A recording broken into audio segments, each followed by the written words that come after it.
Hi, everyone in Franklin. Welcome to our Franklin talk on this rainy day. I'm Carrie Lazat. I'm one of your neighbors here in Franklin. I do video production, and I'm hosting these as a kind of volunteer so that we can hear from my three favorite candidates. So I'm going to be directing from behind the scenes and helping answer your questions and put them on the screen. So if you have any, type them in if you're watching on YouTube or Facebook.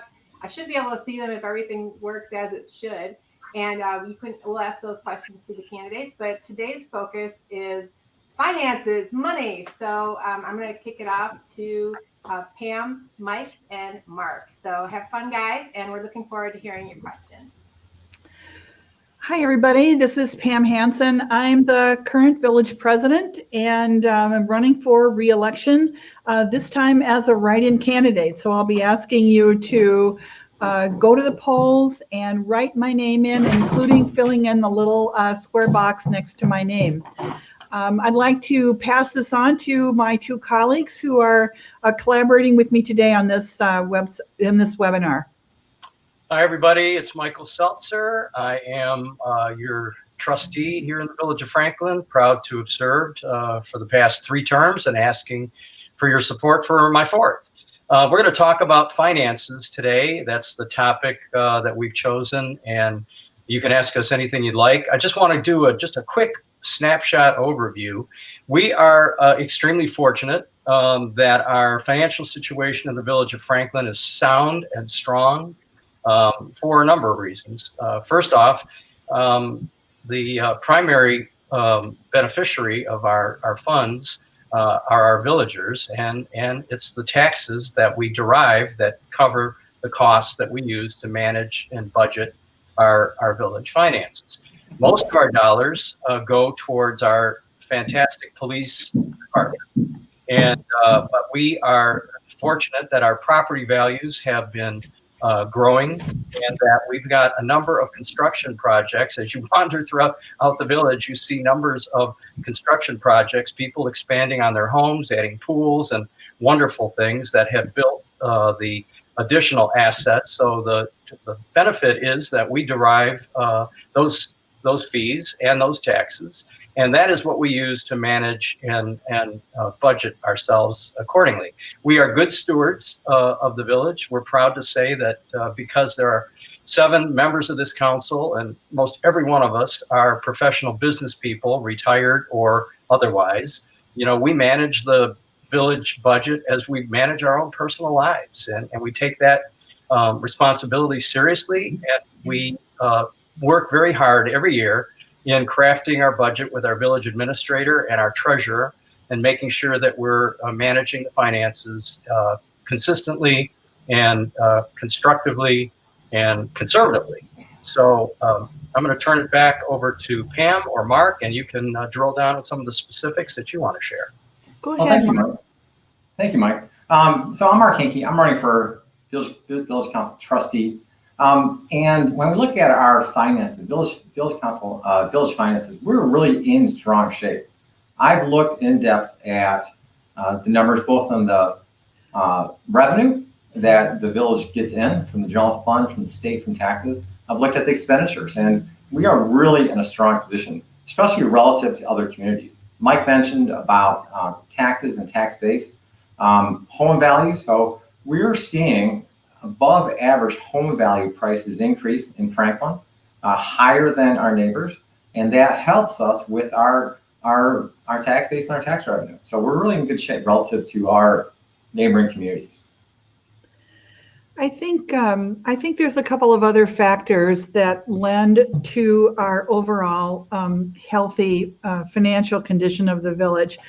If we compare ourselves to other cities around us, some of the administrative expenses that we don't have that other cities have include park and rec departments, Department of Public Works. We do pay for those. We do pay for DPW services, but we contract out to Jerry Johnson, who owns his own company, who's a Franklin resident, and who's done a really good job. But it's considerably less for us to do that than it is to maintain a staff and facilities and purchase equipment, things like that. The other thing is, this is a good time to make sure people understand the role of the Franklin Community Association. We don't have to pay for a park and rec department because we have a wonderful volunteer organization led by volunteers and paid for with your $50 a year dues that maintain the park, the village green in the middle of the village, the tennis courts, the softball fields. So those are two big expense items that I think we are happily free from managing. I think that's a great point, Pam, and I think I'd like to drill down on that specifically. Both you and I came from the FCA. Both of us were presidents of the FCA, and so we have a great love for our Franklin Community Association.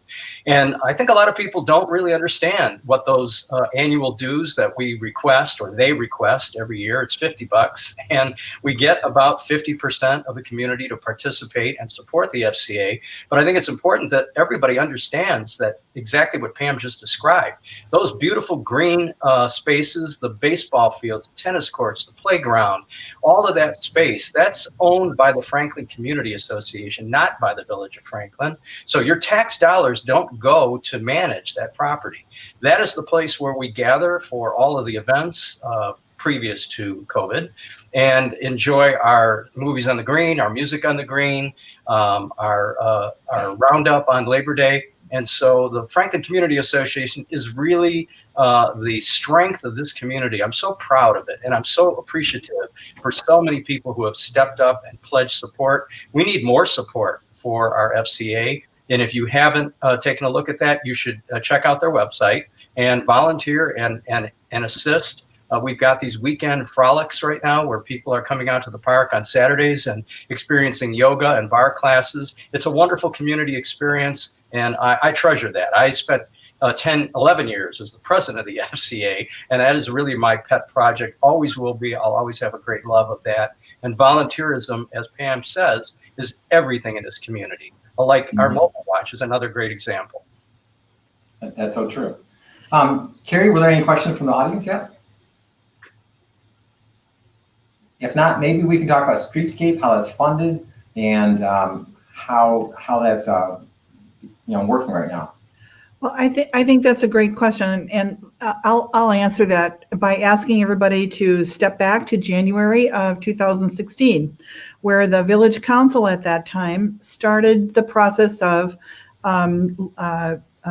issuing bonds to pay for an upcoming need to repave the Franklin residential streets and Franklin Road. We own Franklin Road. It used to be owned by Oakland County. It isn't anymore. So we were looking at paving approximately 28 miles of roads in the village. We went through a long process that was, it's a legal process and it's a regulatory process of looking for bids, which we got, and working with bond attorneys to issue bonds and setting up the budget for the road work, which actually commenced, I think it was in 2017 with the village divided in half, east and west sides. So that's all done. The only part remaining is the last third of a mile on Franklin Road downtown. So how did we do that? Well, you have to decide how much you're going to ask the villagers to pay, because remember, we have to millage, or your taxes, pay this money back. So what we did was got 3 bids. We have to do that. Fortunately, the bids were all close together, and we were able to pick, I think we did pick the lowest one, but it was also our preferred supplier. You have to hire an engineering firm, you hire a contractor to lay the asphalt, and then the long process begins. We issued bonds for $15 million, and of that, it turns out that we only needed to spend about $13.5 million. A couple of questions that I've heard, and I know Mark and Mike have as well, is what are you going to do with that $1.5 million. Should you give it back? Should you, what? And there were also questions raised about, well, why did it seem to come in so low? The answer is we got really lucky. We had very good contractors. We had good weather. We had good asphalt prices. And remember that all the bidding was about a year ahead of the actual work. So you're taking a guess as to what materials prices are going to be, what labor costs will be, and labor availability, which all go into repaving roads. And it's a dance and it's a balancing act is the best thing I can say to describe it. In the end, though, we have some surplus, which we decided to use to fund the streetscape in part. Now, the streetscape also includes that last third of a mile, but it also includes the lights, the walkways, the curbing, the drainage, the trees, and other accoutrements that are part of the streetscape plan. So $1.5 million is coming from the bond funds, and the rest of it, about $650,000, is coming from another set of funds called road funds. Those are restricted funds. The law defines how those funds are to be used. Between the two funding sources, we have what we need to completely pay for the downtown streetscape. It's important for people to know that your taxes aren't going to go up. This money is in the bank. In fact, it's earning interest right now. We will still have about $800,000 in the bank to pay for future road repairs. So I'm very comfortable with that. But it's in the bank, it's paid for, and I'm really happy about that. Yeah. Due to the management. Pam, that's great. So two things we should think about. One is doing this kind of project now is really smart from a cost of capital point of view. It is as low cost to borrow money now as ever. So this was smart to do that. And then the whole project came on literally 10% under expectations. Now that's unheard of in a capital expenditure project, 10% under. So smart and wise, use of borrowing funds, low cost of capital, that's as low as it's going to get. And then having enough prudence to be under budget, and then have that money saved away for a rainy day for future road issues. And as Pam says, I mean, we got very lucky, and we have some great engineers, people that are well known and respected in the business and the expertise that they bring to the table. It's unusual and wonderful when something comes in under budget. That's rare, and so we're pleased. Proud of that. And that Act 51 money that Pam was talking about also is money that if we don't spend it, we lose it. So that's another very important aspect to this. So it's very important that people understand the work that we're doing is bonus work. And the work that we intend to do in the future as we complete the streetscape plan is built into this. We're not asking our villagers for $1.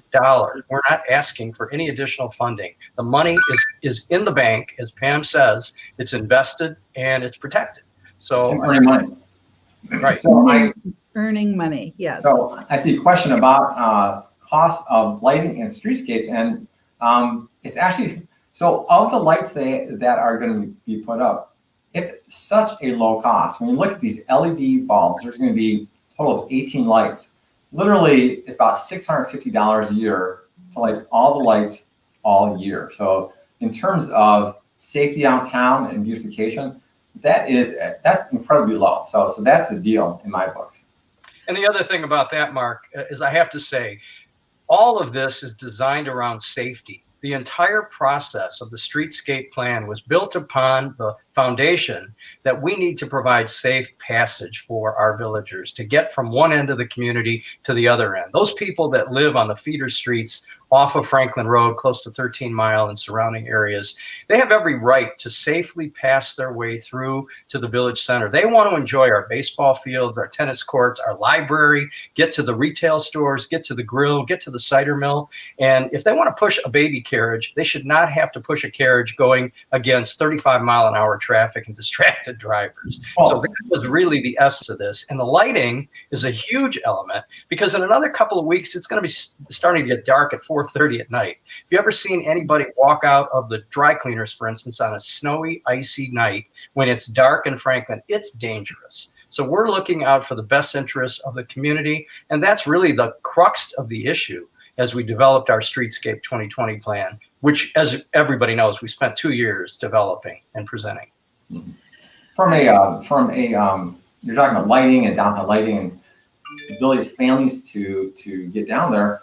That's going to drive decisions for people living in Franklin. If you're a young family and you have that connectivity, you're going to have greater demand for your, for house sales. So that's going to help housing values actually. So there are young families who want that ability, and I think it's going to help overall house values. Right now, we're experiencing about 3.6% growth per year, which is just great. It's higher than some of our neighboring communities, but it's not as high as like Bloomfield Hills. It's not as high as Bloomfield Hills or Birmingham. So doing things like this is going to help each person individually with an increase in their own home value. None of our village officials gets a car. The police chief gets a car. Right. So we have to walk to meetings, and it's very dangerous out there. Right. So let me say something else and this is really, really important, that the council is the council members are stewards of the village assets. We are fortunate to live where we do, and we've kind of commented on that. I think the other credit that I would absolutely give, and this is not gratuitous, this is real, is the management of those, for the Streetscape project, the management of the money. The contractors, Cadillac Asphalt is a village-owned business. Hubble-Roth and Clark are the engineers. They work really hard for our village, and as far as I'm concerned, did a fabulous job. We also have a Lance Vanek, who is a resident, who is our village treasurer, who helps manage our investments. We have Mr. Jim Creech and Roger Fraser as our current administrators set this up and are running this project. These things just don't happen by themselves. They're carefully managed, and I think it's a great opportunity to finish off this part of the discussion that we watch every penny in this village, every single penny. We walk through the checking account every month, and I think those kinds of practices and the concerns really help us maintain a really efficiently run village. Just want to.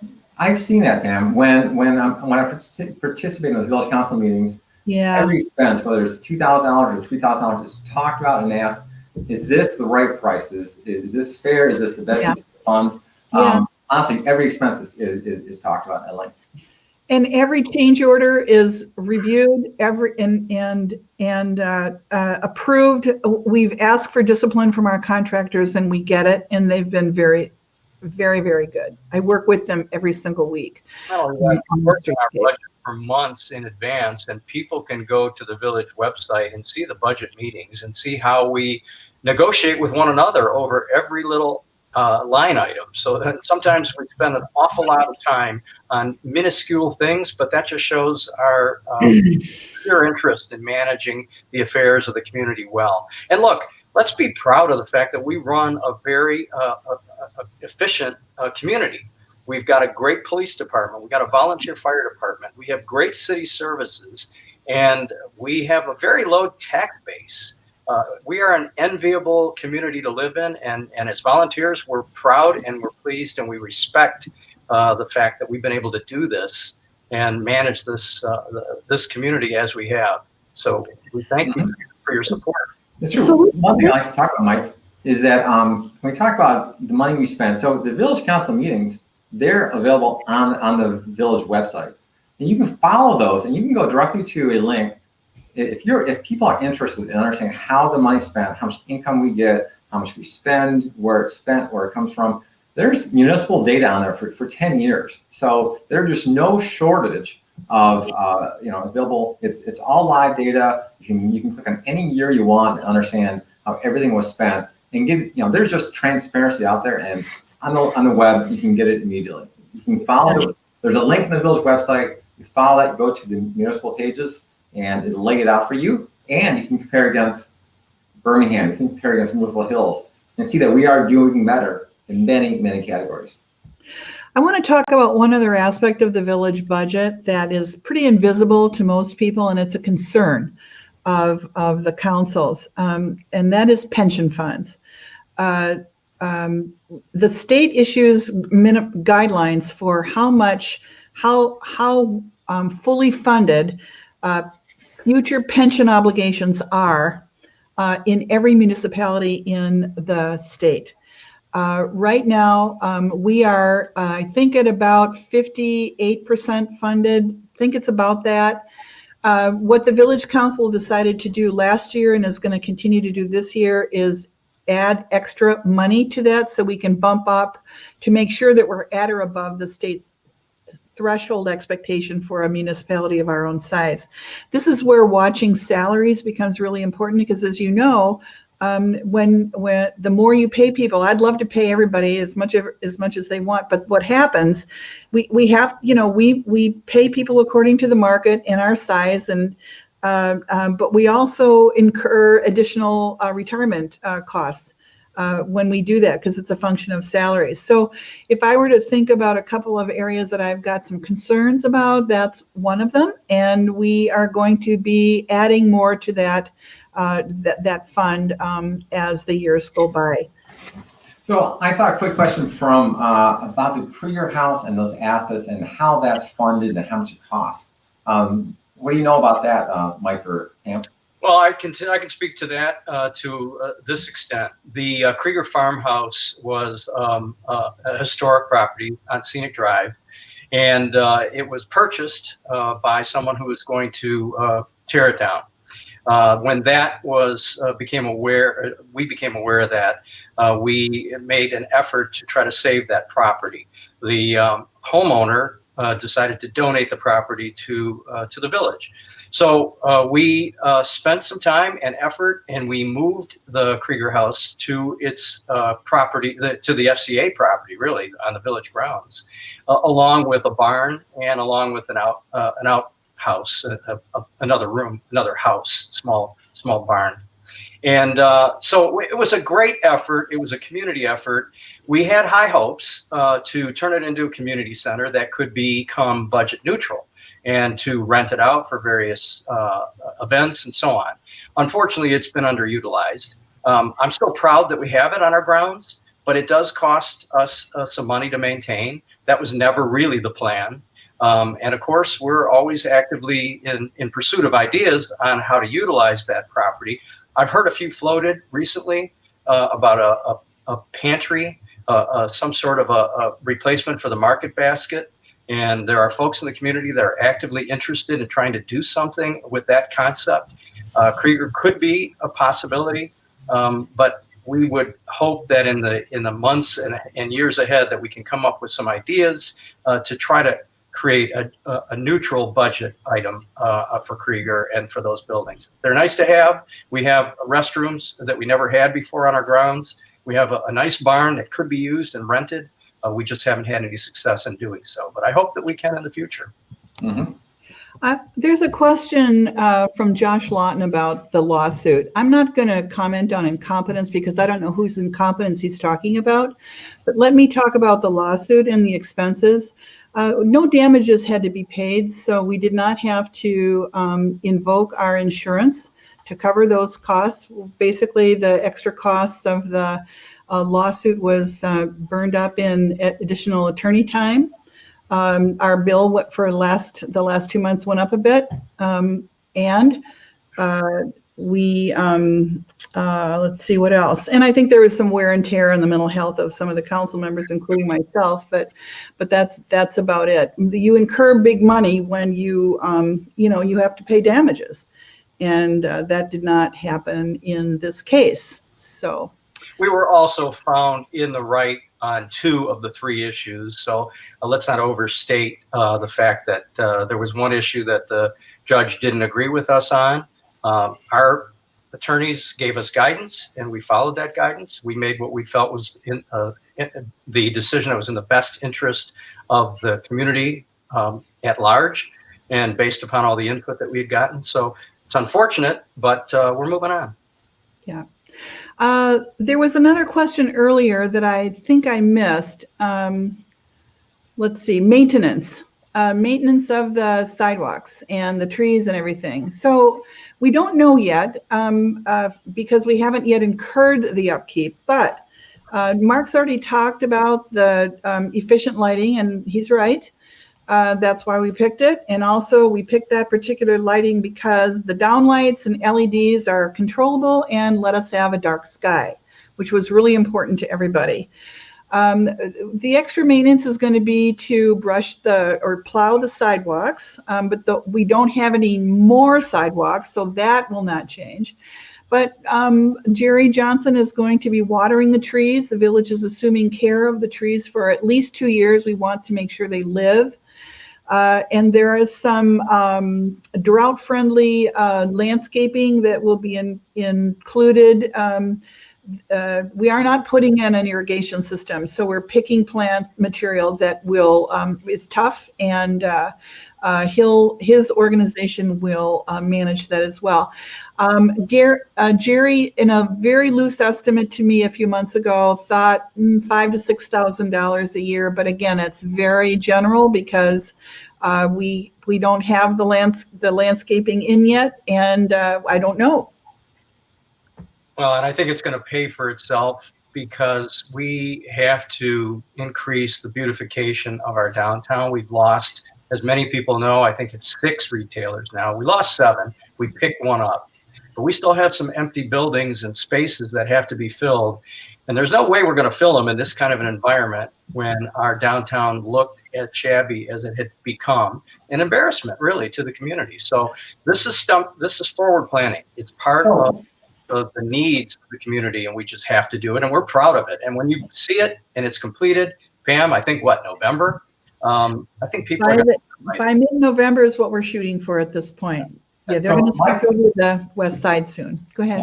Mike, you touched on the downtown and the businesses, the vacancies we have. So what's crucial for a small business owner is customer base, right? So part of the reason why we lost businesses is because the lease rates that were charged far exceeded the customer base. So if you want to have a market, if you want to have a coffee shop again, which I speak to this personally, we struggle with enough of a customer base that can allow these businesses to succeed and allow the landlords to charge a reasonable rent.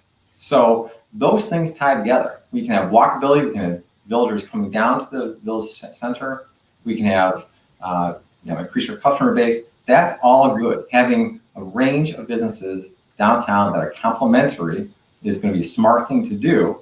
Now, when we talk about the downtown center, you're talking about the trees, about the beautification. There used to be a lot of tree canopy down, in the village center, which has been lost. So we're going in the right direction to bring that back. And Franklin is known for its tree canopy. That's one thing we're known for. It's really about maintaining the village character and enhancing it, and looking back and pulling forward the things about the village that existed in the past. We want to continue in the future. I'm really excited. And we have to work hard to encourage people to shop our downtown and encourage business owners to want to come to downtown and open a business. Most of our downtown businesses are small family businesses, and they are dependent upon the support of the community. So now more than ever, they need us, and we need them as well.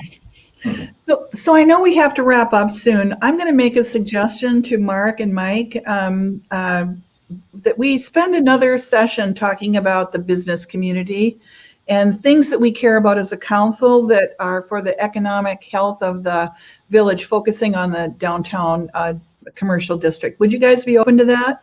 I think that's a good idea, because when you think about there's a lot of talk about historical Franklin Village Center 150 years ago. Way back in 1800s, it was much more of a retail environment. We had lots of retail stores. Right. It was a blacksmith store. It was a hotel. It was much more active than we have now. So we've really gone away from what historical Franklin Village Center was. It was much more active from a retail point of view. And the truth is, if we don't support retail and if we don't encourage people to want to come here, we're going to end up with nothing but offices, which obviously for those who have a downtown office and they love it, and they're certainly, welcome to do so, that doesn't serve the entirety of the community if it's a private office. So we really want to work with our retail community, and that's what Main Street does. Main Street spends a lot of the time devoted to helping get grants and helping retailers. And Mark is someone who can speak to these issues, and perhaps in the we can focus on Farmhouse and the job that you did and the greatness of what Farmhouse really was. So we got grants direct from, Main Street helped us get those grants. That made a big difference in terms of, the historic look of Farmhouse. They helped us get those funds to, live up to the Historic District Commission's expectation of how it's going to look. So that was a direct benefit from Main Street Franklin. It was thousands and thousands of dollars. So we appreciate that. And there are other businesses downtown that also received benefits from that. So it was an excellent program. So we'll talk about that next time we gather. I'm going to start saying goodbye and ask viewers to go to my website where you can learn more about me and my campaign and my ideas about the village at writepamhansen.com. And I'm going to encourage people to go to Pam's website also. And yours is? Support our president. Thanks. So there you go, writepamhansen.com. My website, markhanke.org. Markhanke.org. You'll learn about myself, my background, why I want to serve the Village of Franklin as a trustee, and what I bring to the table in terms of my financial, my business background, my hard work ethic, my volunteerism. So go to markhanke.org, learn about me and things that I'm looking forward to serving the Village of Franklin for. And Mike's website is? Well, it's reelectmichaelseltzer.com. I appreciate your support. I appreciate all of you that have tuned in. I appreciate all the people that have been calling endlessly asking for signs and other materials. I'm very appreciative and I'm humbled. Thank you. Thanks, everybody. And thank you, Carrie, for the help with this. Bye now.